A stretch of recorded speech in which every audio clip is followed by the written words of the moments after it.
Tonight I'm going to talk about a film that really surprised me. And when it comes to the year 2022, it's definitely in my top 10, and it's definitely one of my favorites. And that is Smile. This movie was kind of creepy. I'm not going to lie. I wasn't expecting much. I saw the trailer and I'm just like, it kind of reminds me of that movie Truth or Dare. This is 1,000 times better than Truth or Dare. I think the 2016 one movie. This movie reminds me of It Follows mixed with The Ring. It has that unnerving quality to it, with the really cool panning cinematography shots that they have, slow panning. There's a shot where the lady is in her apartment and it's kind of dark and she's looking around really slow, and all of a sudden you see this figure standing there smiling just like this. And it's very faint though, but you can see the figure standing there. And that was like probably one of the creepiest moments. It was just sort of random, but yeah, this movie really surprised me. I freaking love it. I know a lot of people that I talk to say they enjoyed it as well. But here I have the Blu-ray, and it says, once you see it, it's too late. Smile. Certified fresh on Rotten Tomatoes. This thing includes the terrifying original short film that started it all. Not really sure what that is. It's called, let's see, Laura Hasn't Slept. Short film that started it all, with introduction by the director Parker Finn. Also has commentary, all kinds of stuff.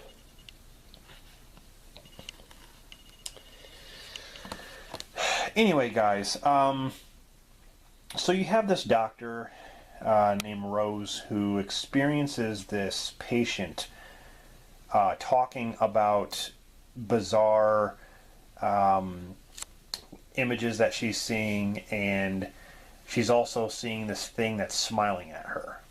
And she's so afraid, and she's, just going kind of nuts. And then all of a sudden, she freaks out and she ends up dying in front of Rose. Rose witnesses this whole thing, and so ever since that happened, she goes home, and then now she's starting to see the same thing that one girl was seeing. What I love about this movie is it's kind of psychological too. They kind of go back and forth, okay, is she just, did Rose experience trauma? Is that why she's seeing this stuff? Is it just in her mind? Or is she really seeing this? It kind of builds up, it's not all at once. It builds up to where she sees something, then it starts to get worse. And there's this thing that kind of reminds me of The Ring, because they do some research and they find out that this thing it will keep doing this for so many days. Some people say it takes a week for it to come after you. It takes a few, 4 days, 2 days to come after you. It's kind of random. So in a way, it's kind of like The Ring, where The Ring took 7 days, and then she comes after you. So it's I kind of like that relation. Now, It Follows, it kind of reminds me of that, because this thing is always following somebody. Whoever it's going after, it's always there. So that's kind of the relation to It Follows. Not only with the really cool music, but also the tense cinematography, the slow panning shots. Really, really looks awesome. So Rose starts to experience all this stuff, and she's a doctor.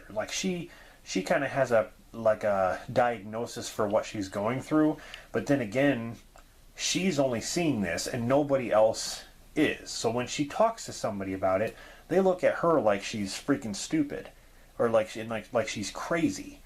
So she talks to this cop, and she's trying to get people to believe her. So like every day it just seems to get worse and worse and worse. And one of my favorite parts is when she goes to this old house out in the middle of nowhere. It looks like this old place that's basically abandoned, and it's her old childhood home, and she like tries to confront this thing, and there's like really cool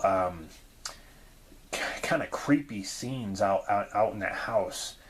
I mean, you see this woman like afraid, but then she tries to confront her fear, and tries to understand what's going on. So there's definitely an entity. There's definitely something that is terrorizing her until the time it feels like it wants to attack her and kill her.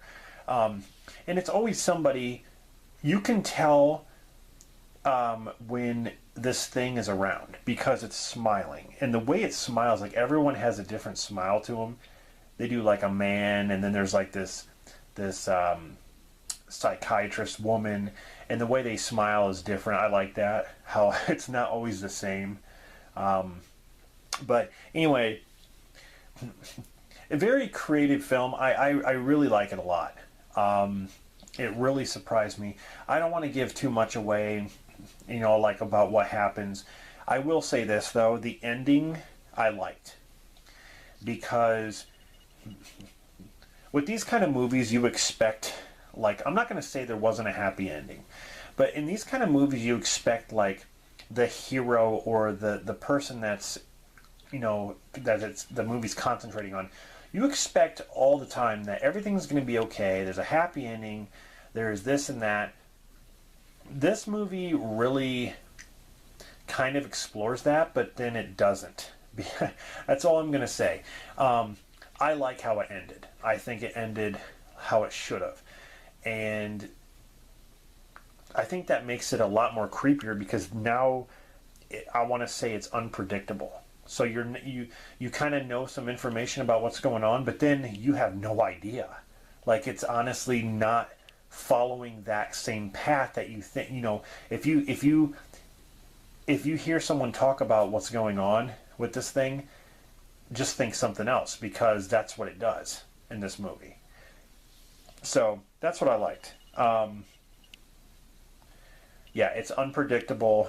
I loved just, I don't know, it was creepy. For 2022, definitely one of the better horror films that year, for sure. That's just my opinion. But yeah, I really, really liked it.